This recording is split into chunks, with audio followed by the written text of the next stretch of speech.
only reason no, I'm kidding. Anybody can do it. It's all about your form. Everybody thinks, oh, I have to be stronger to throw further. You don't have to be stronger. It's all about form. It's all about gaining some momentum during your throw. Just the basics in your form, just like we were talking about putting, staying level when you're throwing your putt.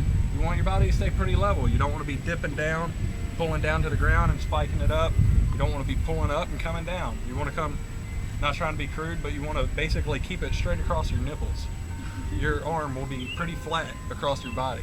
In my case, in most people's case, it's going to be pretty flat across your body. Now Jeremy's talking about pulling it across his chest. Right. All right, those shots are for anything he's throwing flat or anhyzer. You cannot throw hyzer shots across your chest. It doesn't work like that. Right. You need to use your legs and get down lower to where you can get inside the disc when you're throwing with hyzer. And there's times when you have to throw it with hyzer. True. So anything you're throwing flat, yeah, you're gonna pull through right here. But if you're throwing hyzer shots, you need to get down and get right inside here. You want your body to be like Jello too. When you stand up to the line, you want to be loose. You want to be loose. The tighter you are, the shorter your muscles get, and the shorter your muscles are, the less distance you're going to get.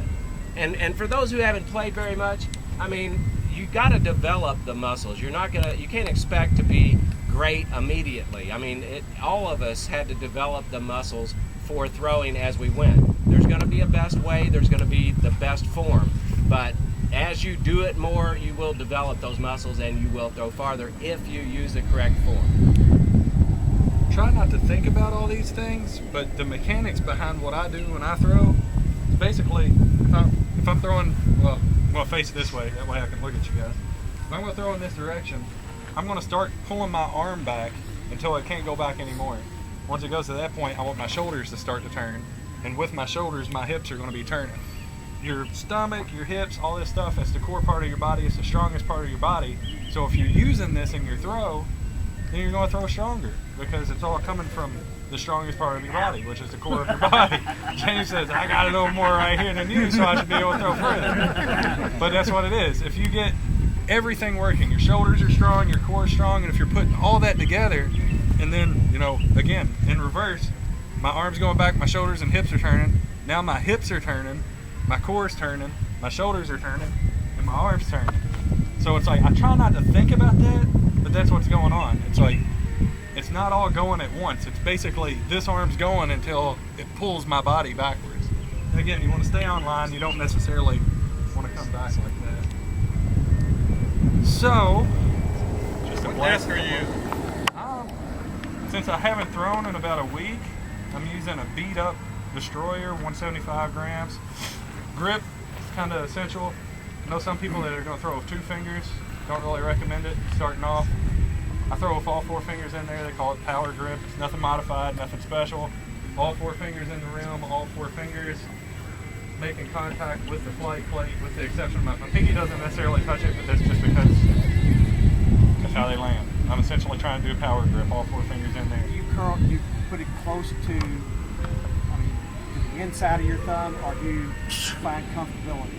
I actually have calluses on the last knuckle where my fingers meet my hand, where the rim of the disc is on that joint, where my fingers meet my hand. You are weird. Sorry. A lot of people put their whole hand in there, it kind of hits more in the flat spot of their hand. I use, again, the last, but I have really long fingers too. So I mean, I have a really big hand. Do you press on the inside of the rim with the pad of your fingers or with the tip? The tip. Now, on the rim? Yeah, inside of the rim itself, my pad's kind of hit. The tip of my fingers is hitting the flight plate, which is. You use fingers or you nails? The nails do dig into the rim. I mean, that's if they're long enough to get to it, then they will dig into the rim. I used to have little scratch marks all the way on the inside of all of my discs. And it's comfortable. I mean, it has to be comfortable in your hand. That's essential. This is what's comfortable to me. All it has to be is comfortable in your hand. I don't buy into a grip's going to add a lot of distance. Your technique's going to add the distance. Your grip is just keeping it in your hand until you let go of it. So, do you agree, disagree? Well, I mean, everybody, like you said, has their own grip, but there's a big majority of people that actually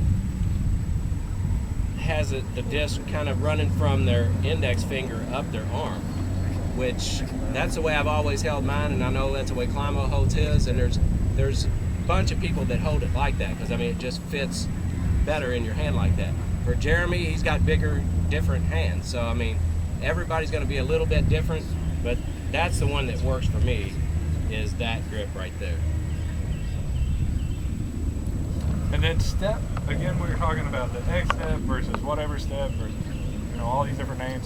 Again, it's going to be what's comfortable, what can get your body moving in that way that we were just talking about. Your hips, your shoulders, everything turning in unison and coming back through using all these things. And again, it's all timing, getting those hips turning. But you still need to have relatively slow feet.